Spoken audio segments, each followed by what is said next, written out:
If you're tired and you know it, clap your hands. If you're tired and you know it, clap your hands. If you're tired and you know it and your bags are really showing. If you're tired and you know it, clap your hands. Hi everyone, welcome back to my channel. It is currently about 23 minutes past 1 AM and I am drinking gin. Is this a good idea? Absolutely not. But I didn't sleep at all last night and I've got to that point where I think I'm past tiredness. So I'm hoping this will be, the correct amount of alcohol, or maybe it's just an excuse for me to drink gin, which is also very possible. And I just thought I'd have a chat and say hello and tell you what's going on with my PhD, because there has been some kind of development finally. So to be completely honest, I've been really struggling. When have I not been struggling, really? I wrote a bit ages ago. I wrote about 7,000-8,000 words, and then my focus has completely changed, and that's been scrapped. And that's really hard for me because I do not write quickly. For those people, you are blessed. You are blessed if you find it easy to just bang out 10,000 words. For me, that takes a long time, and I find it really hard to not be so perfectionist about it. And I have changed from specifically focusing on the pulp in Victorian literature to looking more kind of at alcohol. So it's changed a lot, as any kind of research project will. So it's sort of moved from being like the pulp in Victorian England. I was hoping to look at like different authors, different parts of the country, and the difference between like rural and urban communities and that sort of thing, and how the pulp or alcohol is like used differently in the community and that sort of thing. But that's kind of gone out the window now, which is fine. It's all a process. And now I'm going to look at class and alcohol, but through the lens of children and the effects that their parents have on them. So that is, I think it's a good way through, because I'm really bad at finding a topic that's narrow enough. I quite often will just find like a theme, because class and alcohol was a huge topic still, so narrowing down to children I think works well. I can still write about a lot of the novels that I want to, but sadly probably not Gaskell. I really want to jangle some Gaskell in there, but I don't think it's going to happen, sadly. But the good news is, I'll definitely write about Amateur Friend. So I want to look at the idea of Jenny Wren and how her father and her have this inverted parental role, because she has become a kind of mother and is the disciplinarian in that relationship, and how he is really animalistically described like he's a creature all the time, like he's subhuman.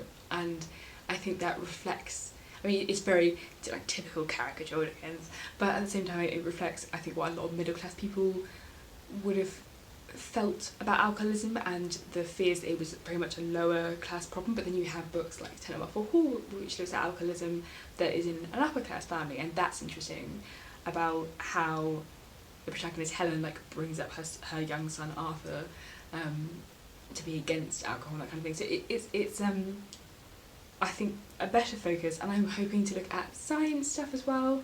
Look at me, technical science stuff. But I want to look at what the Victorians thought about and kind of knew what the research ideas were around alcoholism and birth defects because of alcoholism.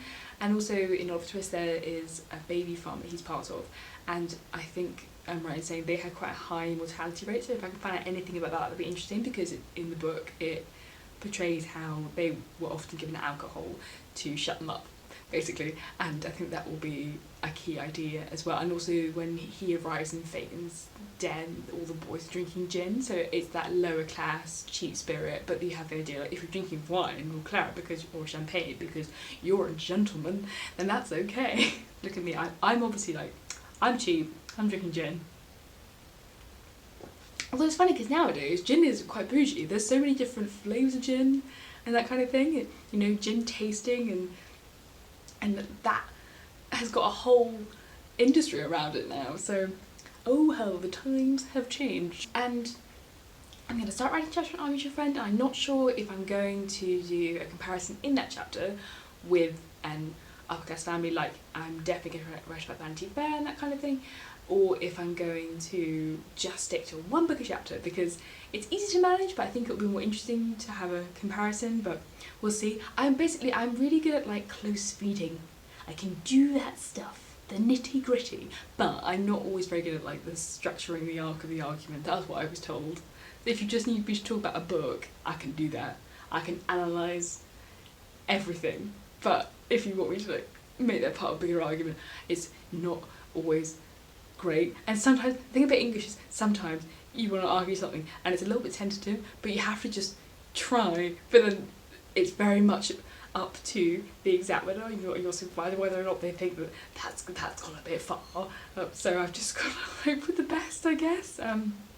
There is a line there between being original and just trying too hard, so we'll see how that goes. But I'm actually more excited and more calm because I just genuinely didn't do any work on it for like 3 or 4 months. I've just been really anxious. I've really not been sleeping, like a lot of people. I'm not special in the situation. I'm fortunate because even though my job, I work in a theatre.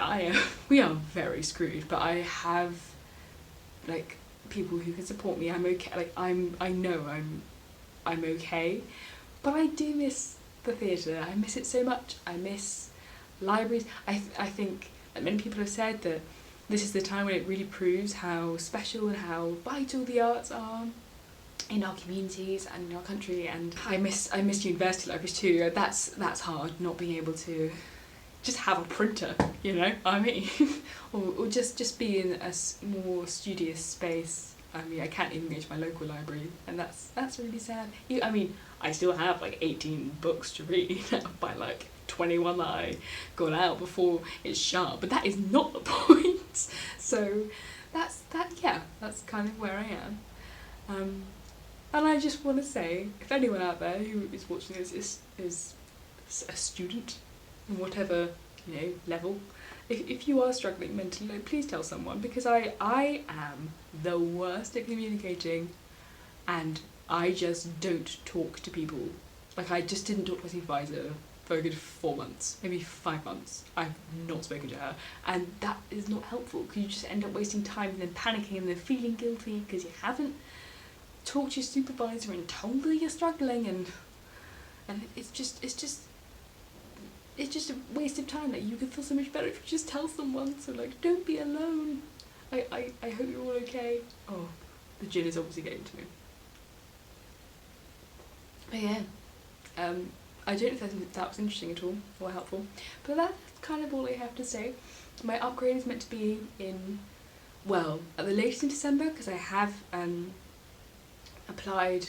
will be applying for a extenuating circumstances thingamabob, so I can get an extension, because I was meant to do my upgrade in June, and then that got pushed forward because of COVID to September, but there's no flipping way I'm gonna get ready in time for September, and no way a chapter's going to be done by then. So I'm aiming to do it before December, but no me, it will be in December, and that's fine, as long as I pass, as long as it's as long as by the end of this year I have got my upgrade. But I'm going to start writing soon, very very soon, and I'm just going to muddle through, but at least now I have like a more focused topic. I can actually not waste my time so much reading interesting but ultimately useless critical theory that is about something like the architecture of a pub. I'm just not going to write about it now. I'm not going to write about pubs in the same way.